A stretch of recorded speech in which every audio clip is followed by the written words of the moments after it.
visit of the United States. He met. Take a look at what is making headlines first. 6 people die on Saturday following road crashes in Ndenderu, Kiambu County and in Salga, Nakuru County. Junior secondary school teachers lament over the Teacher Service Commission's decision to write show-cause letters to striking teachers amid outcry over neglect by government. Touchdown back home. President William Ruto received by government officials after concluding a 5-day state visit of the United States.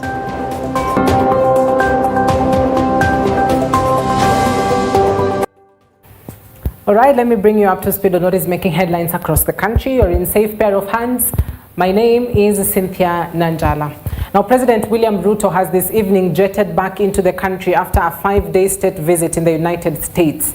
The head of state was received by Interior Cabinet Secretary Professor Kithure Kindiki, Interior Principal Secretary Raymond Omolo, and the head of Public Service Felix Koskei. Ruto returns after bagging financial deals from the world's most powerful economy, totaling more than 52 billion shillings. During his tour, Ruto met with US President Joe Biden, Vice President Kamala Harris, among other leaders. Missing from the welcoming entourage was Deputy President Rigathi Gachagua.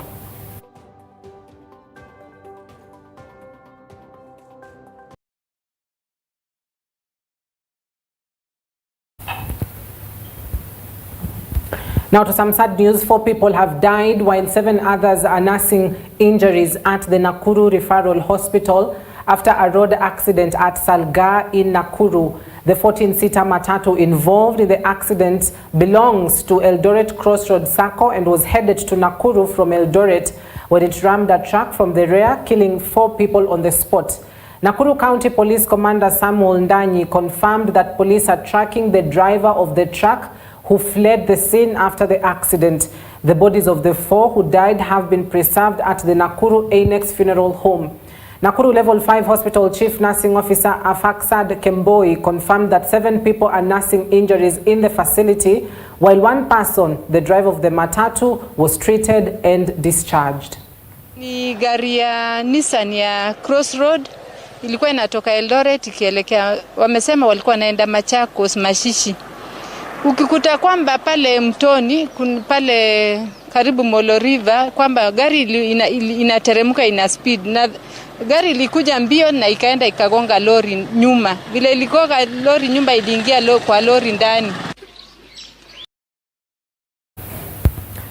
Still on accidents, 2 people have died while 3 others have been seriously injured after a truck which was transporting sand from Limuru towards Rukaka area of Ndenderu, Kiamba in Kiambu County lost control and hit 6 public service vehicles which were parked by the side of the road. Residents of the area have pointed a blame finger on the construction of the road, saying that the incompleteness it is incomplete and has contributed to multiple deaths which have been caused along the road, and thereby asking the government through the Ministry of Transport to ensure that construction is completed as soon as possible.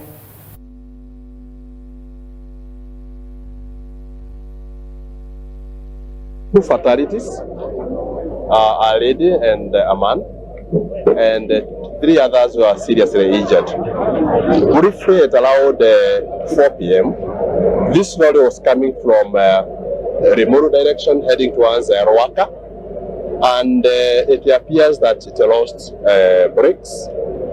The driver was not able to control it anymore, and reaching at this roundabout here, it's basically crossed over and damaged a few vehicles here. There was a lady who was at this roundabout who's been killed instantly. There's another man who's also been confirmed dead.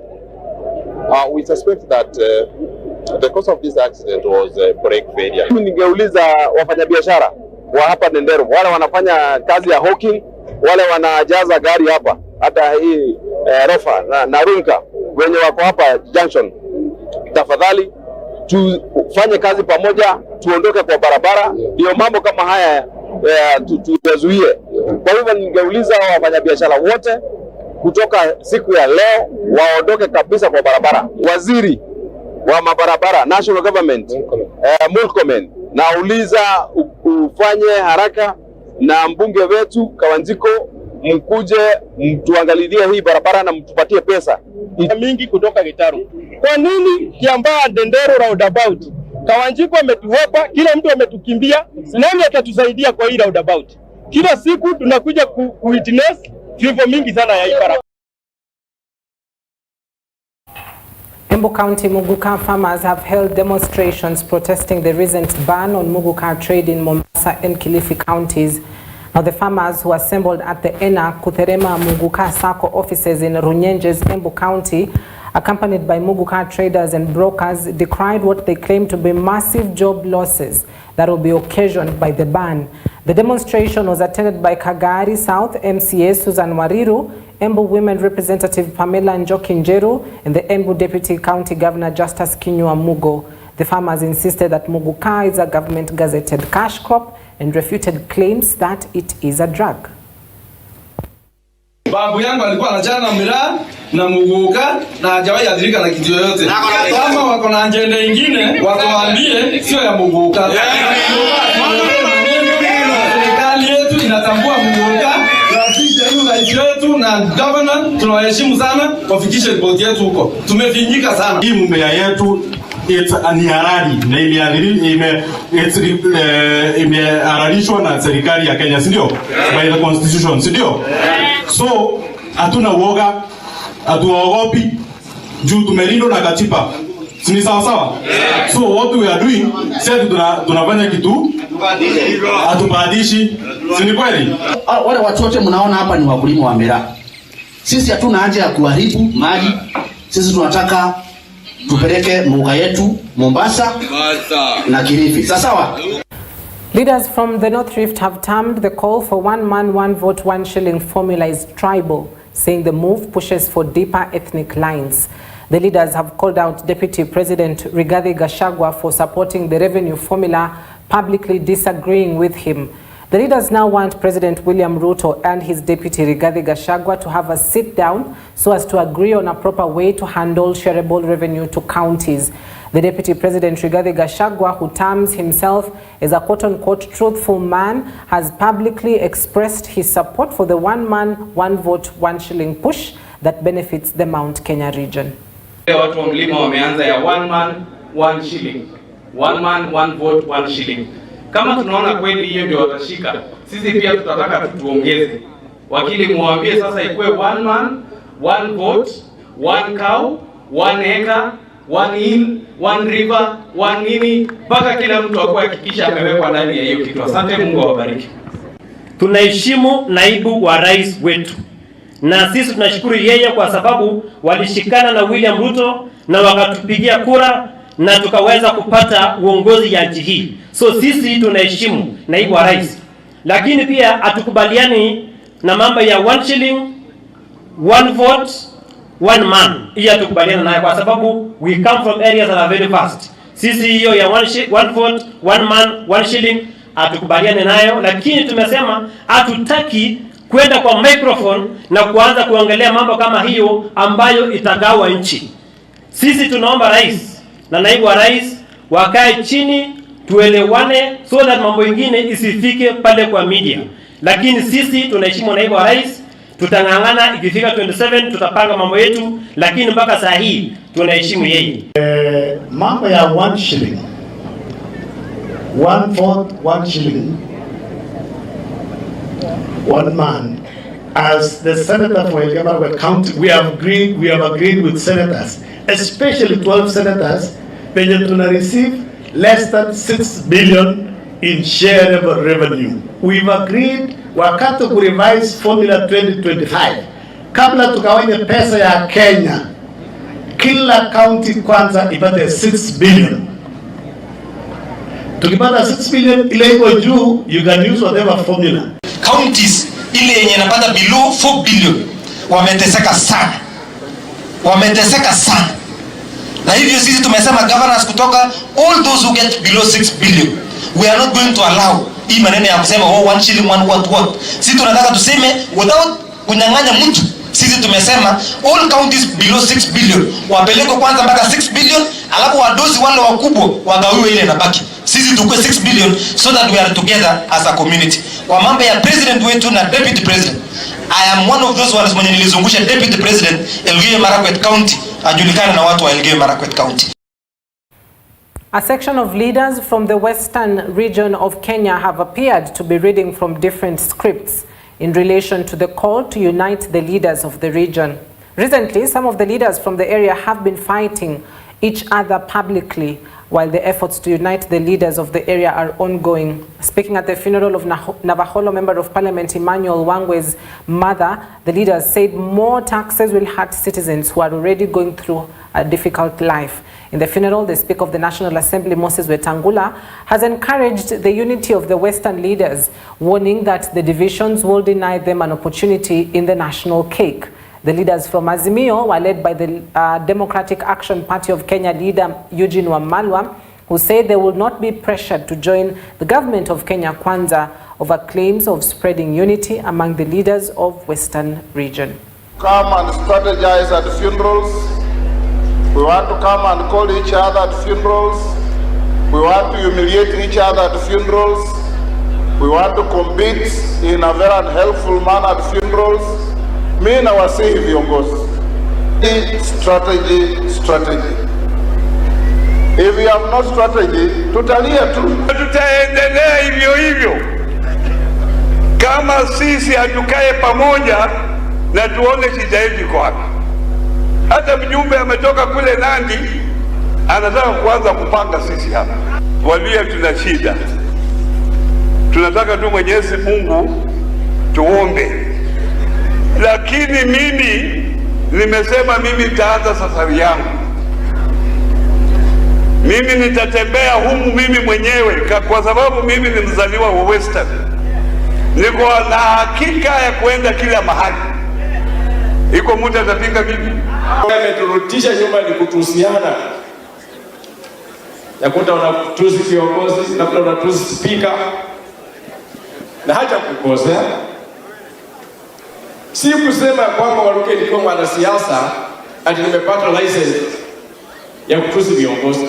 But heshima kwanza. We support clear unity, but what we want is unity of purpose. We must ask unity for what purpose? Kama it's unity kusupport serikali ya Zakayo iendelee kuumiza Wakenya hadi 2032 ati atuachie hiyo unity, tunasema nini? Tawe. Hiyo sisi hatutaki na tuko tunajitayarisha 2027. Kama ni unity ya kuingia kwa nyumba, tutoe rais atakayetoa Zakayo tarehe 10 mwezi wa 8 2027. Hiyo niko tayari kuingia kwa hiyo nyumba tuongee maneno. Leo wewe unakuja hapa unasimama unasema sisi we are the second largest and you have no strategy. Ni lazima tusimame tuchukue kiti.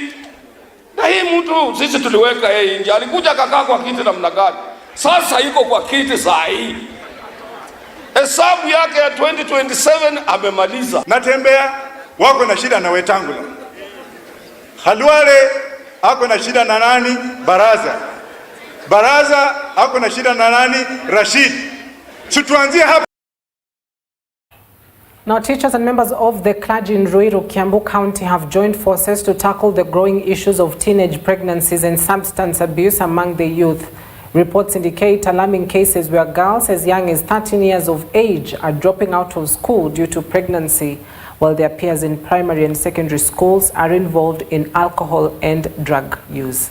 You'll find pregnancies in grade 7, standard 8, and those are about 13, that age, which is very, very young.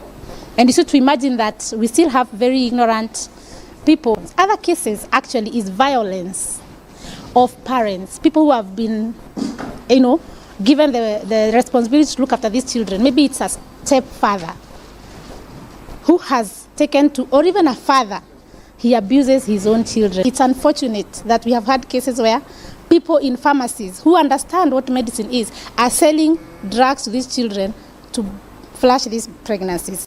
Wazazi wengi hawajui mambo ya parenting, umuhimu wake.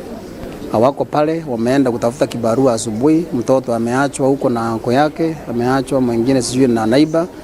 Kumekuwa na issues za watoto wadogo kuwa raped nyumbani. Kumekuwa pia na issues ya watoto kuwa na issue ya incest, ambaye amebaki na ndugu yake, amebaki na anko yake na wameanza hiyo tabia mbaya. It is a win for judges after the courts ordered the Salaries and Remunerations Commission to reinstate the 10 million shillings car grant that it had scrapped in 2021.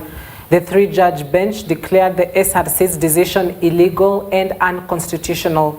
SRC now says it will appeal the decision, saying the judges who ruled on the matter had vested interests. The judges have also found that the SRC letter dated July 12, 2021, revoking the car benefit to all High Court judges, Court of Appeal and Supreme Court judges, contravenes Article 160 of the Constitution and is a threat to the independence of the judiciary and is therefore unconstitutional, null and void. Furthermore, judges have ordered the Principal Secretary in the Ministry of Treasury to forthwith process, pay and continue to pay the 10 million shillings taxable car allowance benefit to judges. A declaration is hereby issued that the tax for car allowance for purchase of vehicles for private use by judges that existed prior to 12th of July 2021 constitute a benefit payable to and in respect of judges under Article 160 sub-Article 4 of the Constitution and cannot be varied or altered to the disadvantage of judges. It is hereby issued that the Salaries and Remunerations Commission's letter dated 12th July 2021 purporting to revoke the tax for car allowance contravenes Article 160 of the Constitution is a threat to the independence of the judiciary and is therefore unconstitutional, null and void. Order is hereby issued compelling the Principal Secretary, National Treasury and Economic Planning to forthwith process, pay and continue to pay the tax for car allowance to judges as and when they falls due. That amount of 2.5 was later reviewed upwards up to 10 million.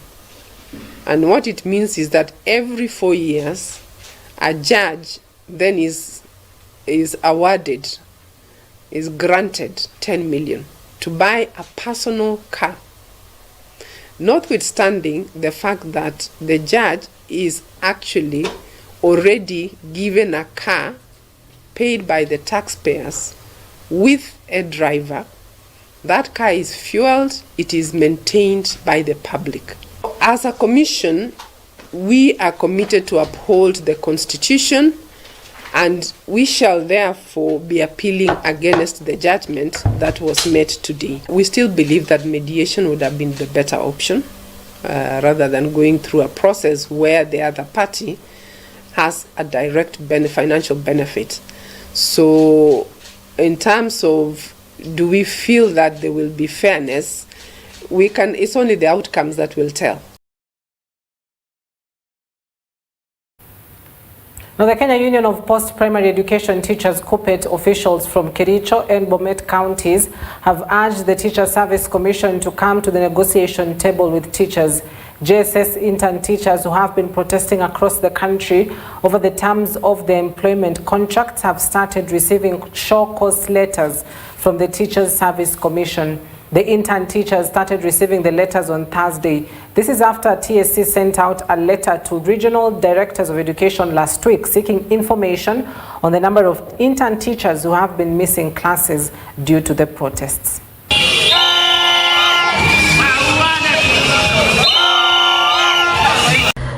Instead of intimidating these teachers, instead of harassing them with show cause letters, they are just supposed to be confirmed.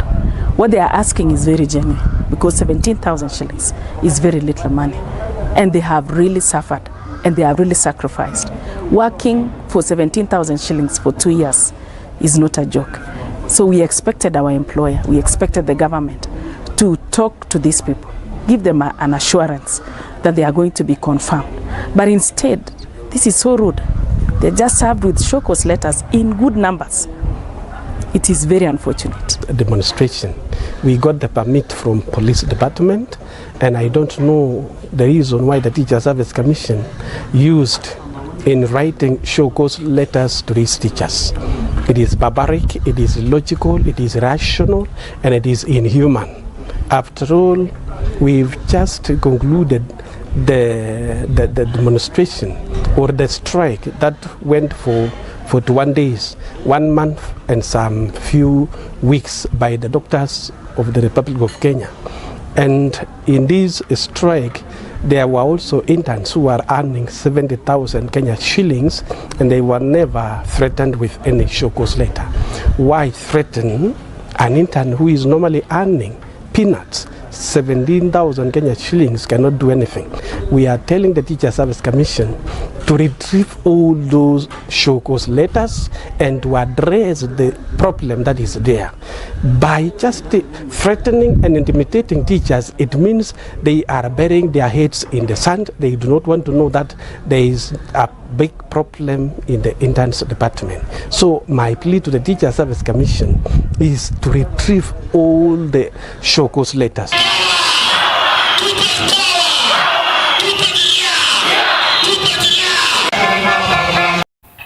The Ministry of Lands, Public Works, Housing and Urban Development Cabinet Secretary Alice Wahome has sent out a stern warning to registrars across the country from allocating freehold land title deeds to foreigners. She acknowledged that numerous parcels of land, especially in the coast region, have not been adjudicated, hence the need for fast tracking of the ongoing digitization of land records in the lands registry offices. Land continues to be an emotive subject in the coast region, and the ministry, CS, was at the lands registry offices in Mombasa, where she reiterated plans by the ministry to take stock and audits of the freehold lands and title deeds in the region, warning that anyone found culpable of allocating the titles to foreigners will be punished by law.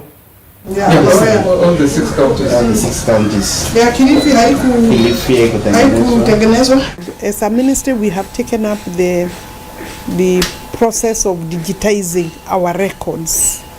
Standing here, if I take you round, you will find that this registry has over 49,000 titles for Mombasa. It's of the island. The Mombasa, here where we are. You know, they also are the guiding registry for Taita Taveta, for Kilifi, for Lamu, and also for Kwale. And therefore, whatever we start here then has to cascade down to the other regions or counties. We have not done adjudication. The case for budgeting therefore becomes very strong around this period of budgeting. We have the case for adjudication of some of our lands. We also have the case of settling squatters, people who are landless. You remember the last visit of His Excellency. So we are working on that as well. But most important is that we would want to be able to take care of the land that we have been entrusted as a ministry. First Lady Mama Rachel Ruto has urged Johns Hopkins University to partner with Kenyan health institutions to boost the fight against cancer. The First Lady was speaking at the Johns Hopkins Sydney Kimmel Comprehensive Cancer Center, where she met with experts to learn about their community-based efforts to promote cancer screening and help navigate patients through their cancer journey. Cancer, one of the leading non-communicable diseases worldwide, is a pressing concern for every country. Cervical and breast cancers, which are reproductive cancers affecting women, contribute to 23% of all cancer-related deaths in the country.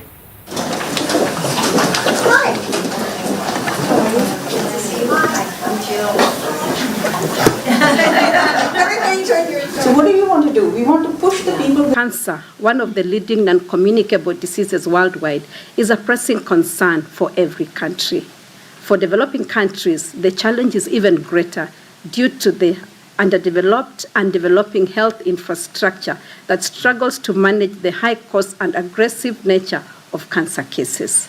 The effects on families are profound, both financially and psychologically. In Kenya, cancer is the third leading cause of death, making it a major public health concern. It places a significant burden on families, communities, and our health system.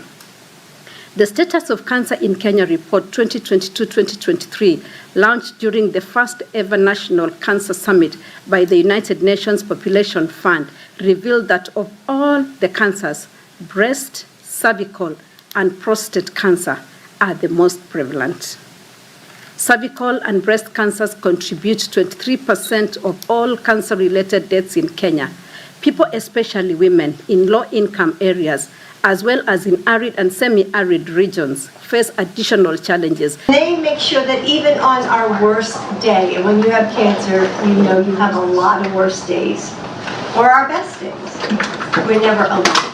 And that's what's happening at Kimmel Cancer Center at Johns Hopkins, which is so important. And I can't wait to hear more about what you are all doing. The tussle between parents and the Board of Management at Nyali School in Mombasa County continues to intensify, with parents now demanding the board's dismissal. This is after the court's ruling on Thursday, 23rd of May, that reinstated the board. The parents have vowed not to accept the ruling and allow the board to continue mismanaging the school's resources. Heavy police presence was also witnessed at the school compound. Nyali Parent School Association members led by Ms. Selina Maitha and Ayub Mboya say the ousted board has run down the school, which is affecting the learning of students. Classes were, however, disrupted, prompting parents to pick up their children from school. Deputy County Commissioner Geoffrey Githai urged parents to respect the court order that directed for an arbitration. Muslim Human Rights Muhuri Rapid Response Officer Francis Auma, on his part, urged the government to intervene on the matter.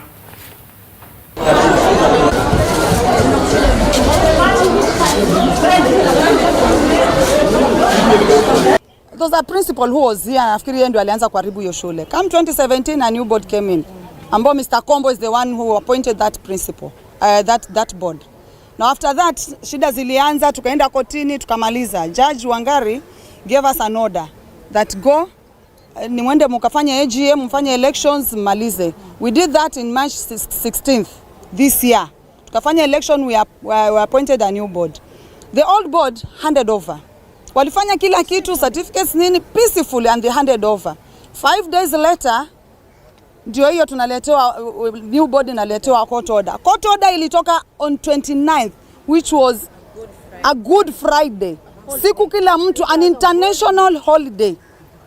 Kunatolewa order ya kuwa hiyo board ikai chini, wakina Gamati Gitonga, which it's a board which handed over, ambao sasa ni wazazi kama sisi, inasemekana kuwa warudi. Reason is because there is clear evidence of mismanagement of resources. The school is run down, the classrooms, toilet facilities, the teachers have not been paid for some time. In essence, these are the owners of the school because they are the parents. Ni shule iko na takriban wanafunzi zaidi ya 1500 na kuweza kufika kwetu hapa ni kuhakikisha kwamba wanafunzi ama usalama wa mwanafunzi umepewa kipaumbele.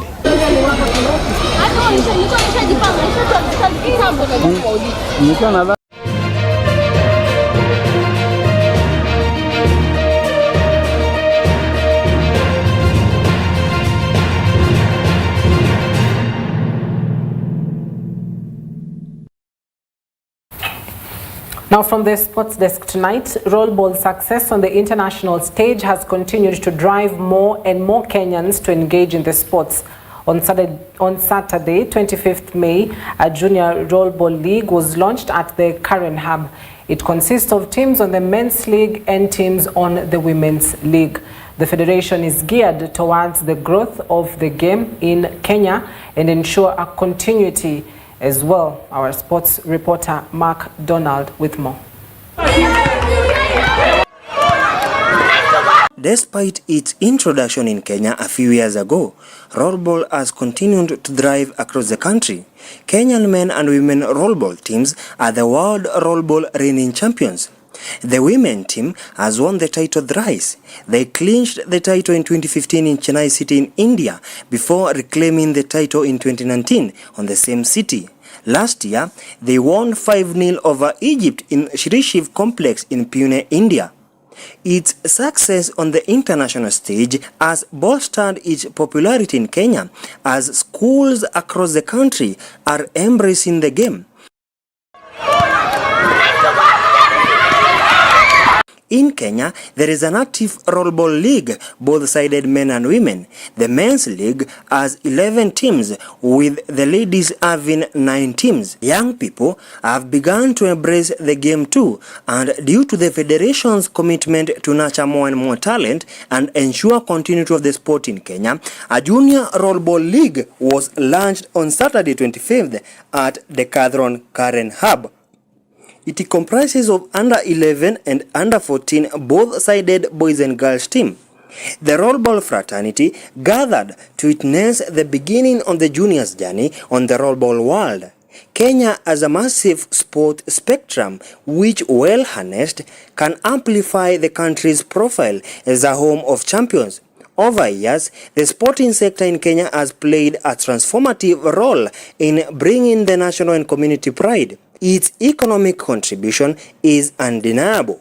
However, for sport to have an economic contribution to the national development, corporate players tend to venture into the space whereby they significantly catalyze and elevate the economic contribution of sport.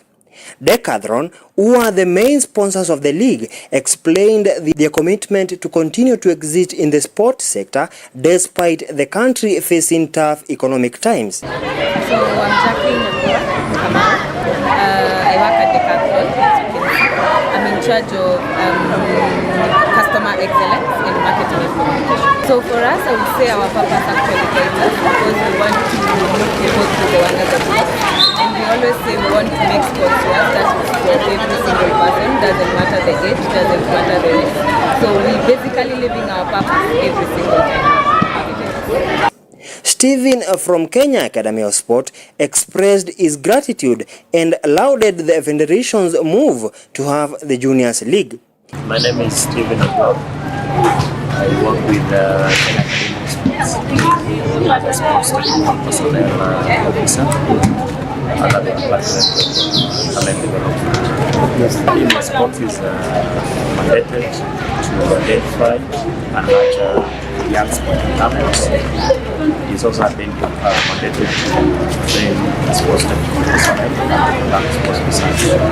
And our mandate of developing young talents. I want to say that we have a very good initiative that the Rollball Federation has taken. The missing gap in most of the sporting activities in Kenya is the programs to nurture young talents. Finally, Mr. Karani Orohio, the Rollball Federation treasurer, noted of the federation's commitment to see rollball grow in the country.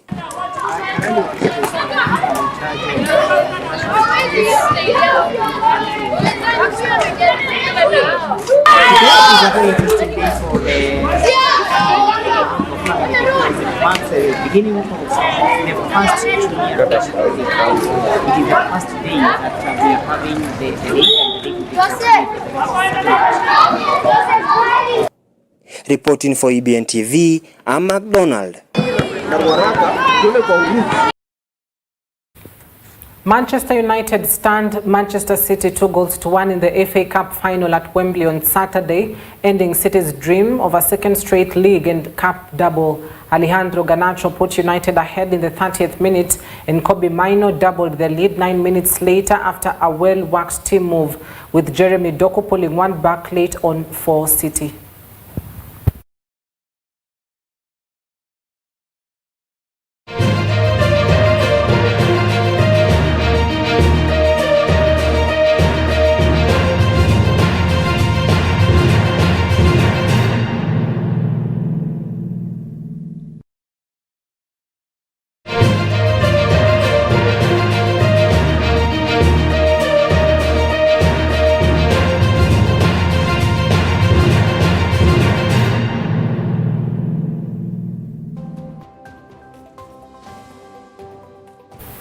Well, that explains why Manchester United fans are very happy and on our throats, literally.